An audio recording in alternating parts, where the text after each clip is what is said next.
Attention. మనకి స్వాతంత్రం వచ్చినప్పుడు మన పార్లమెంట్లని, అసెంబ్లీలని చూసుకుంటే అప్పటి రాజకీయం వేరు. ఇప్పుడు పాలిటిక్స్ అనేది ఒక డర్టీ గేమ్.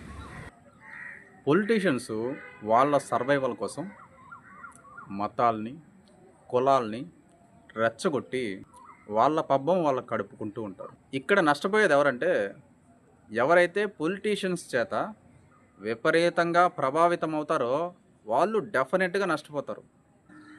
ఎవరి మతాన్ని వాళ్ళు, ఎవరి కులాన్ని వాళ్ళు అభిమానించుకుంటే తప్పులేదు. కానీ మతాల పేరు మీద, కులాల పేరు మీద ఘర్షణలు, వైషమ్యాలు పెరిగిపోతున్నాయి. వాళ్ళ నాయకుల పబ్బం గడుపుకునేందుకు వాళ్ళు చేసే కార్యక్రమాలు ఫాలోవర్స్కి అర్థం కావడం లేదు. ఈ కులము, మతము ఇవేమీ లేకపోతే ఆ నాయకులకి ఐడెంటిటీ అని ఉండదు.